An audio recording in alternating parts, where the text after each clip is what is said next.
Hey everyone, welcome back for another game. What we're going to be doing today is we'll be taking a look at our Week 5 NFL matchups for the 2024 NFL football season. We are going to go over every single game, try to predict the outcome, who's going to win, who's going to lose. We'll also take a look at the money lines, spreads, and the over-unders. Make sure you hit that like button. Make sure you also subscribe. Every week, we go over every single college football game, and we also do the same thing for every NFL game, going over every game, doing money lines, spreads, over-unders. Like I said before, make sure you hit the like button. Make sure you're subscribed so you can follow along with us. Week 4 is in the books. Week 4 kind of got back to normal. Week 2, Week 3 had a lot of upsets. The most underdogs won in Week 2, and then Week 3 beat that. Week 4, things kind of got back to normal. So that was pretty fun. But Week 5 is setting up really good. There's a lot of injured players. There's a lot of injured players coming back to the starting rosters for a lot of these games. We also have 4 teams that have bye weeks this week. But let's go ahead and get things started. Let's start looking at our Week 5 NFL matchups.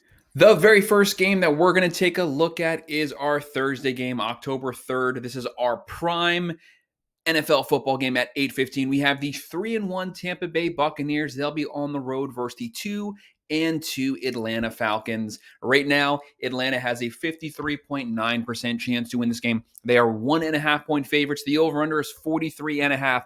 When you're looking at this game, this is going to be a pretty interesting game because I could honestly see either one of these teams winning this game. They are very evenly matched. When you look at the Buccaneers, they're coming off of a massive win. They have a defensive-minded coach right now. Obviously, Todd Bowles. The defense has been a little lacking, but look for them to get better. One thing Tampa Bay does is they are very efficient at shutting the run game down, getting a good pass rush. Right now, they average 24.3 points per game. They throw for 223. They run for 96. They got to get those rushing yards up. Baker Mayfield closing in on 1,000 yards. Bucky Irving is the leading running back. They have one of the better, more experienced wide receiver cores. You have Godwin's. You have Evans. But like I said, concentrate on that run game. Get the run game going. And right now they're giving up 19 points a game. When you look at the Falcons, they are a lot better than their 2-2 record. This is a extremely talented roster. But with a new quarterback coming into the scheme, it was going to take him a couple games to knock the rust off. He's getting better every single week. Everyone's getting a lot more comfortable. They have Cousins. They have Bijan Robinson. They have Algiers. They have Mooney. They have Pitts. They have London. They have weapons at every single skill position on the offense. They have a good line. Their defense is starting to play a lot better. Right now, the Falcons average 18.8, but that number will be going up. They throw for 206.5. They run for 102.8, and they're giving up 21.3 points per game. But I could honestly see either one of these teams winning this game. It could come down to who has the final possession. I think it's going to be a lower scoring game, though. I do have Tampa Bay taking this game 20-17 as of right now. And we're now moving on to our Sunday games on Fox at 1 p.m. on Sunday. We have the 1-3 Miami Dolphins. They're no better at the quarterback position. They'll be playing the 1-3 New England Patriots. Right now, the Patriots have a 59.7% chance to win this game.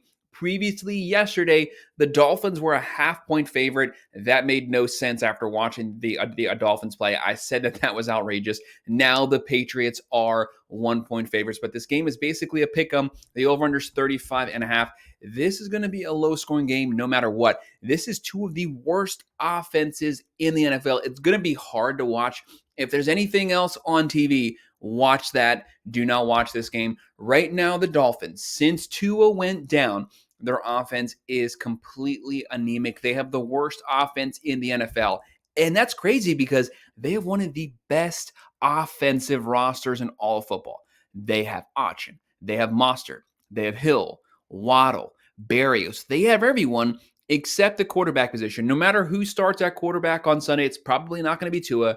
Could be Huntley. Skylar Thompson could be back. Really doesn't matter. They're not going to be able to get first downs. They're going to have issues trying to get 10 points this weekend. Right now, they're averaging 11.3. They're throwing for 187. They're running for 98. They're giving up 25.8, but that's just because the defense is on the field the whole game. The offense cannot get a first down. For New England, their offense is abysmal, but it's not because their starting quarterback got hurt. It's just because they're abysmal. They don't have a quarterback. Jacoby Brissett, At some point, we just got to pull the Band-Aid off. It's time for Drake May to start. He can't do any worse. He does play some time, but you're only averaging 13 points a game. Why not start their first round pick? They right now are throwing for 112.3. That's awful. They're running for 126.5. Stevenson cannot carry this game at the running back position, and their defense, they have a solid defense. They're only giving up 21.8. As of right now, I have to go with the Patriots to win this game. We're just seeing absolutely zero life out of the Dolphins. But if things go like they went week 2 and week 3, the Dolphins will score 40 points here. I don't see it happening. I have the Patriots winning this one 16-13. And the next game we're looking at 9:30 a.m. This is the NFL London game. Whenever anything happens in London, whenever teams travel that far, there's going to be jet lag. Things always get a little weird. So anything can happen this game, even though the Vikings are hot, even though they are the favorites. This is a out-of-country game. So expect for some potential oddities to happen. But we have the 2-2 New York Jets. They'll be playing the 4-0 Minnesota Vikings, who are probably the hottest team in the NFL right now. Right now, the Vikings have a 53.7% chance to win this game. They are 2.5-point favorites. The over-under here is 40.5. Looking at the New York Jets, obviously they're coming off of a loss. Rodgers did not have his best game by any means, but he's an experienced veteran quarterback. You know he's bound to get things back on track. Why not when you're out of country playing your old rival team from when you were with the Packers? He, of course, wants to beat the Vikings. He's due to have a really good game, so keep that in mind. They have the weapons. They have Breece Hall. He can catch it. He can run it. They have Lazard. The Jets have a top 10 defense. Defense travels. It's going to travel to London. Right now, the Jets, they average 19 a game. They throw for 203.3. They run for 91.5. They're only giving up 15.5 points a game. But the Minnesota Vikings, they're clicking on all cylinders right now. Sam Darnold, he's closing in on 1,000 yards. He filled in for J.J. McCarthy, who got hurt. They have not looked back. He's been completely rejuvenated so far this season. Right now, one of the best quarterbacks, if not the best quarterback statistically so far through the first 4 weeks. He has 11 touchdowns. You have Aaron Jones. You have Justin Jefferson, who just might be the best wide receiver in the NFL. They can beat you multiple ways. They're averaging 29 a game. They have a top 3 offense. They have a top 3 defense. They're throwing for 217. They're running for 124. They're only giving up 14.8 points a game. But look at this. They're only giving up 75 yards per game rushing. They're going to look to shut Hall down, force Aaron Rodgers to have to beat them vertically through the air under pressure. I'm going to go with the Vikings to win this one in London, 24-17. But like I said, be careful here because this is an out-of-country game, so expect weird things to potentially happen this game. Just be unnoted. And the next game we're looking at 1 p.m. on Fox, we have the 1-3 Carolina Panthers. They'll be playing the 2-2 Chicago Bears. The Bears have a 63.3% chance to win this game. They are 4-point favorites. The over-under here is 41.5. The Carolina Panthers, yes, they benched Bryce Young 2 weeks ago. Andy Dalton has rejuvenated the offense. He won their first game in week 3. They had a close loss in week 4, but he's obviously playing a lot better than Bryce Young did. But they have a pretty bad roster. Let's be honest. They were the worst team in the NFL last season. They're going to be the worst team in the NFL this season. I said in last week's video, do not buy them winning their first game as some sign of things going forward. I picked them to lose last week. They lost, but Dalton still on offense has played a lot better than Bryce Young. He is a veteran quarterback, but he's not going to surprise us because he's been in the NFL for a long time. So we know what we're getting with Dalton. They have Dalton, they have Hubbard, they have Johnson. They're averaging 18.3 points a game. They're giving up 32.3 points a game. There's going to be lots of opportunities for a young Bears team to be able to easily move the ball and score. I said in last week's video, Caleb Williams has been getting better every single week since his week 1 performance when he had 93 passing yards. He's getting more comfortable, but a lot of that pressure rests on the offensive line. He was the most sacked quarterback. He was getting hit. He was getting hurried. They have to hold up. If they hold up, he has time back there. He can scramble. He can hit his skilled wide receiver course. Someone's always open downfield. Swift has to play better. They have to get the run game going. They have DJ Moore. They have Odunze. He has a very skilled wide receiver core, and they're getting better. They don't have a bad defense. They're averaging 19.3 per game. They're only giving up 18.8 per game. I have Chicago winning this one 26-20. This next one is going to be a fun one. It's two of the best young quarterbacks in the NFL at 1 p.m. We have the 2-2 Baltimore Ravens visiting the 1-3 Cincinnati Bengals. The Ravens have a 55.8% chance to win this game. They are the favorites, 2.5-point favorites. The over-under here is 50.5. This is two offenses that can score. They can move the ball. The Ravens, they had a tough start to the season. Then they played the Cowboys, and look at what they did to the Bills last week. This is an extremely talented team. They were the number one rushing team in the NFL last season. What they do in the offseason, they added Derrick Henry to the number one rushing team in the NFL. They're even better this season. Last year, they had a top 5 offense. They had a top 5 defense. They lost some players on the defensive side, but their defense is getting better. It's getting back on track every week, and their offense is loaded. Two-time MVP Lamar Jackson. They have Derrick Henry closing in on 500 yards. They have Likely. They have Andrews. They have Flowers. Weapons at quarterback, running back, wide receiver, tight end, a good line, a good defense. They're averaging 26.5 per game. They throw for 209.3. They run for 220.3. They're giving up 22 points a game. Their rush defense is only giving up 57.8 rushing yards per game. They're going to get a lot of pressure on Joe Burrow. They're going to try to hit him as many times as possible, close down the run game, try to lock down the wide receivers. But Cincinnati, awful start to the season. They finally got their first win.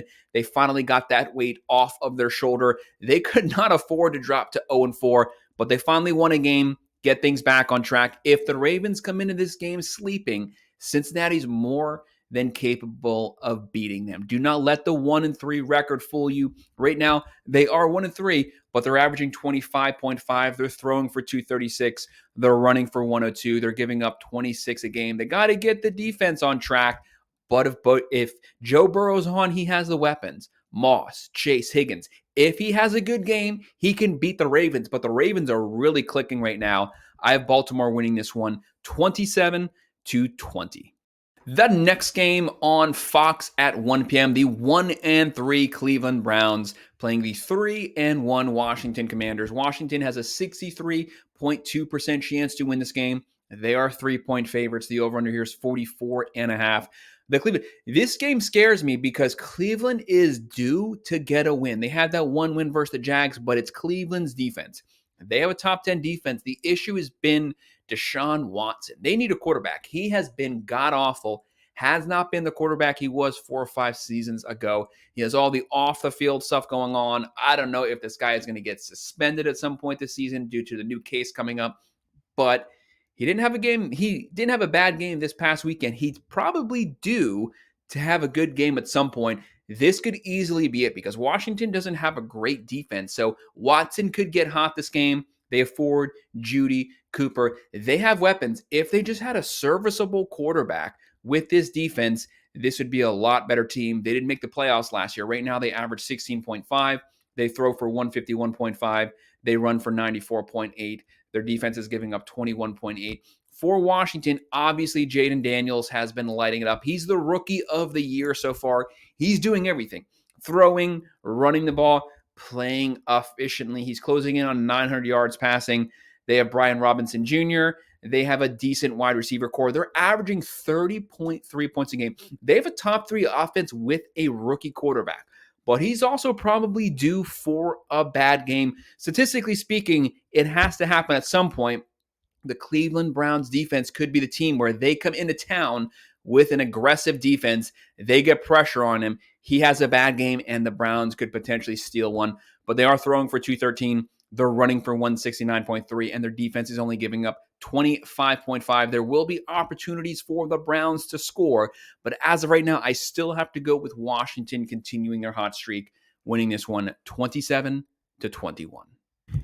And the next matchup we're looking at 1 p.m. on CBS, the 2-2 Colts visiting the 0-4, the winless Jacksonville Jaguars. Right now, Jacksonville has a 50.7% chance to win this game. That's as close as it could potentially be.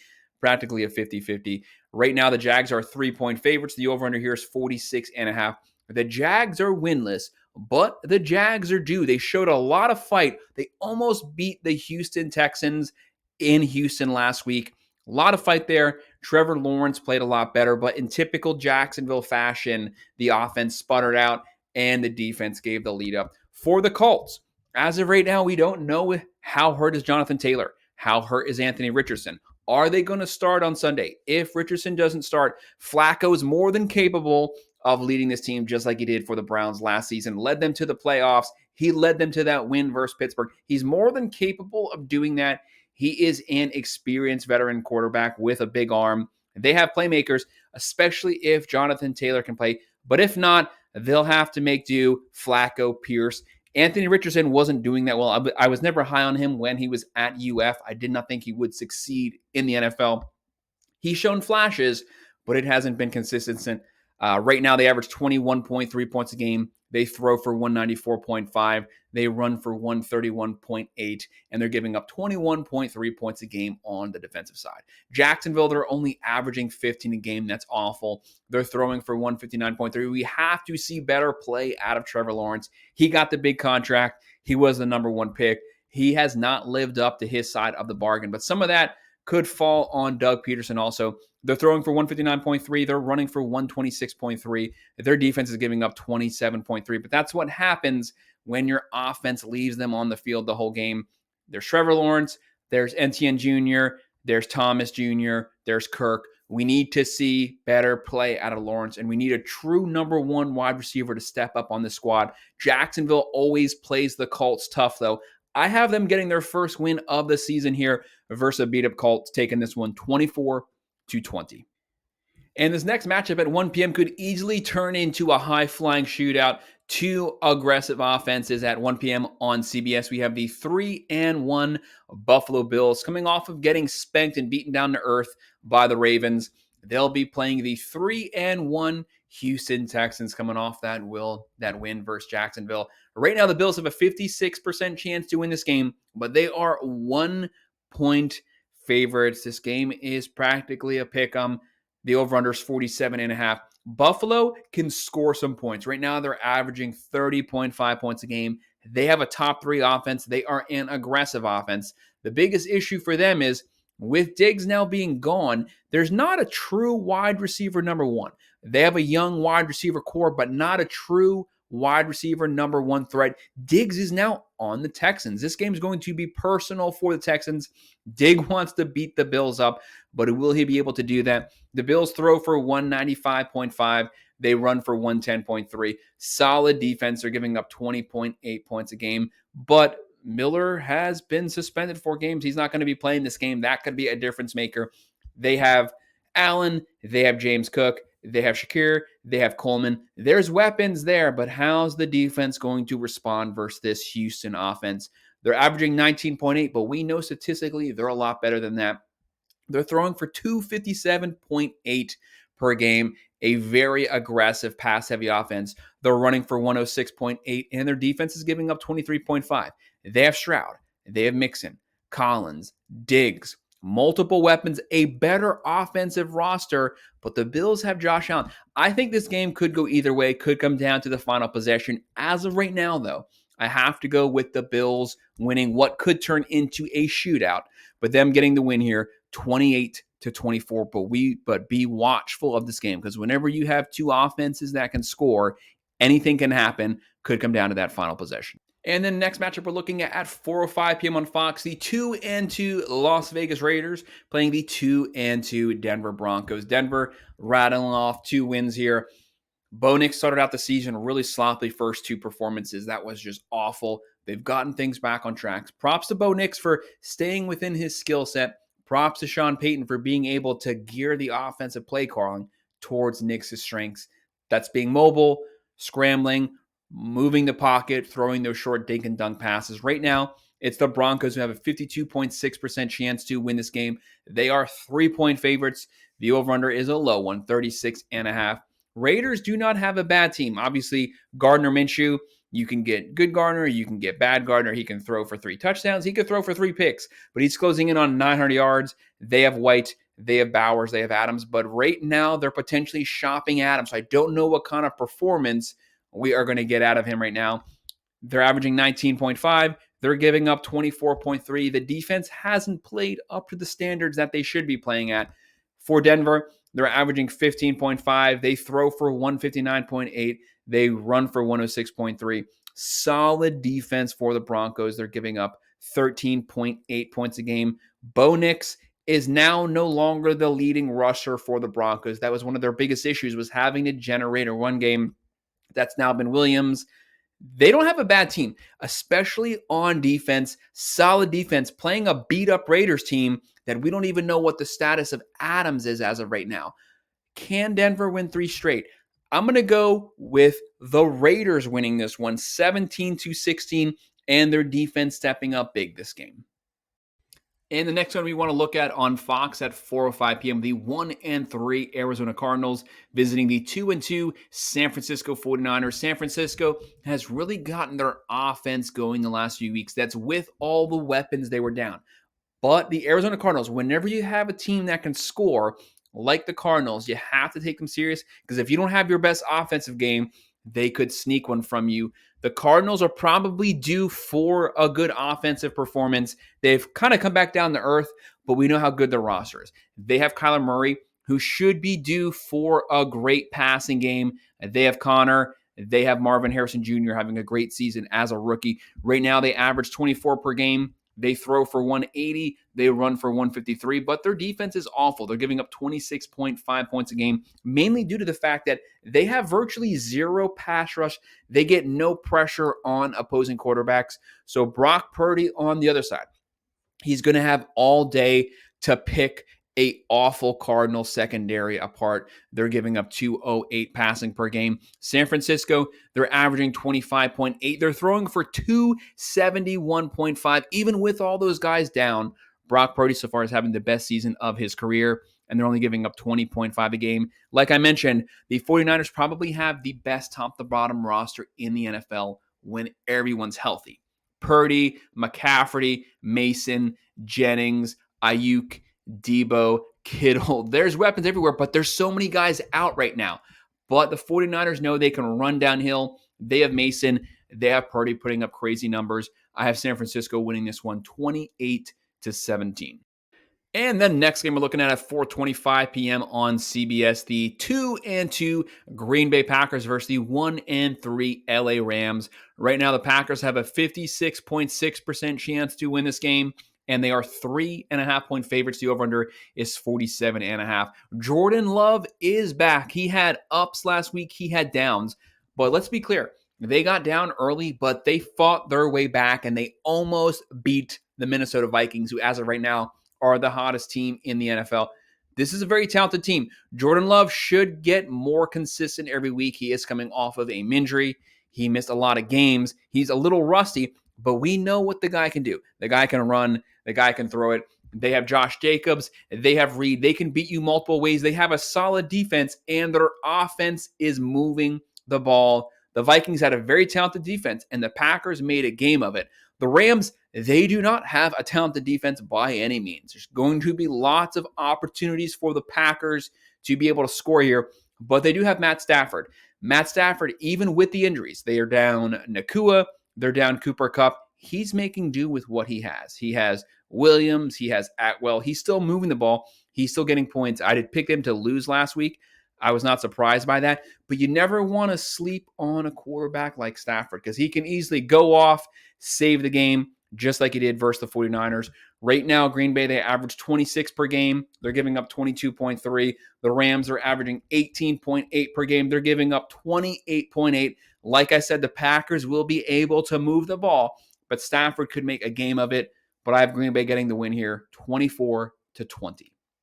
And the next one at 4:25 p.m. on CBS, the 1-3 New York Giants playing the 3-1 Seattle Seahawks. For the Seahawks, they had that loss versus the Lions, but they did compete with the Lions. This is a very talented team. We picked them to lose last week. We were not surprised by that, but don't sleep on the Seahawks. For the Giants, we did pick them to lose last week to the Cowboys. This team is basically going nowhere. Daniel Jones is an awful quarterback. Should have never gotten that massive contract. At some point, you just got to rip that Band-Aid off. He's not your quarterback of the future. But what do? Do you go with Drew Lock? Really doesn't matter. This is not a good team offensively. They're only averaging 15 points a game. Their defense is playing solid, giving up 21 points a game, but they're on the field the whole game. They have Jones, Singletary. Neighbors is an elite wide receiver talent, but he did get a concussion last week. So we'll have to keep our eye on that status going forward. Seahawks, they have Geno Smith closing in on 1,200 yards. They have Walker healthy, Charbonnet, DK Metcalf. They're averaging 25.5 a game, throwing for 281, running for 106. Solid defense, giving up 21.3. I have Seattle winning this one 24-17.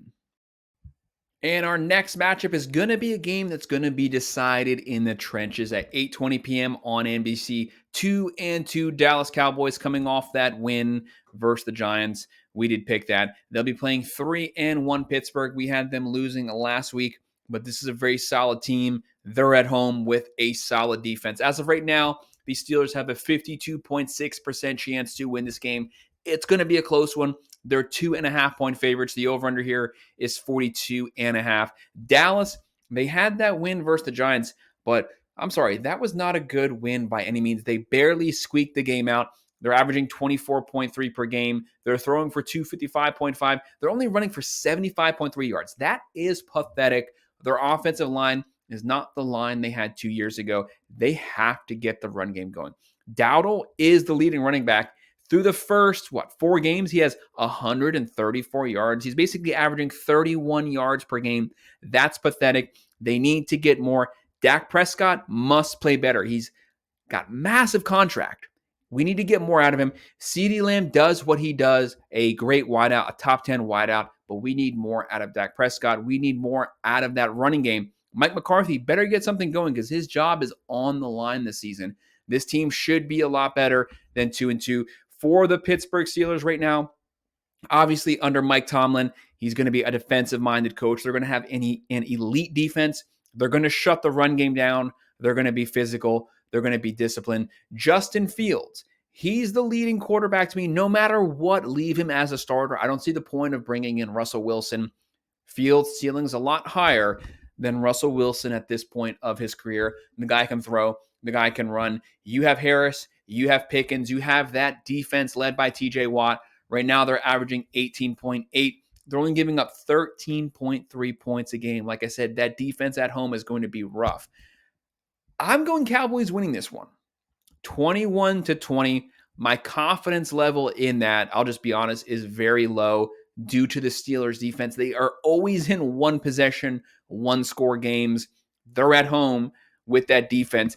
I'm banking on us getting a better game out of the Dallas Cowboys, but that might be too much of a stretch here because they haven't done it so far, but I do think they are due. And our final game, our Monday night game at 8:15 p.m. on ESPN, October 7th, the 2-2 New Orleans Saints versus the 4-0 defending champs, the Kansas City Chiefs. The Chiefs have a 60.6% chance to win this game. They are 5-point favorites. The over-under here is 42.5. For the Saints got off to as hot of a start as anyone. They got out to a 2-0 start. They were averaging 45 a game. The last 2 weeks, they've come down to earth. They've lost to the Eagles. They've lost to Atlanta. But they're still averaging a lot of points. They're averaging 31.8 points a game. They're throwing for 201.5. They're running for 147.5. This is a good roster, and they're only giving up 17.5 points a game. They have a really good roster on paper. Through the first 2 weeks, Carr was probably the MVP. It's not so much the case now, but Kamara is having a great season out the backfield, running the ball, catching the ball, coming out the backfield. They have Olave. They have a good wide receiver core. Carr just has to get back to playing the way that they were playing those first 2 weeks. But it's not going to get any easier this week. The Chiefs are led by their defense. Their offense hasn't had to do that much this season, but they're winning very close games. One possession wins basically every game this week versus the Ravens, the Bengals, versus Atlanta, versus the Chargers. It's all one possession games. That's fine. You're winning, but at some point you're going to be due for a close loss. That's just the way things work statistically. And they're banged up. Rice, Pacheco, a lot of injuries, but you still have Mahomes. You have Worthy, you have Kelsey. You still got a lot of weapons, but the injuries have to catch up with you. And at some point, the one possession wins, you got to drop one. They're still a great team. They're averaging 23 game, throwing for 216, running for 113. Their defense is only giving up 18 points a game. I'm going upset here. First time I've called for the Chiefs to lose this season. I have them dropping this one 24-23. I just think it's bound to happen statistically at some point. Might be wrong here, but I'm just going to go out on a ledge and pick it. They lose 24-23. So that's our breakdown, our week 5 NFL predictions. Make sure you hit that like button. Make sure you're subscribed. If you have any comments on these games or anything else, drop them below and I will respond. Thank you.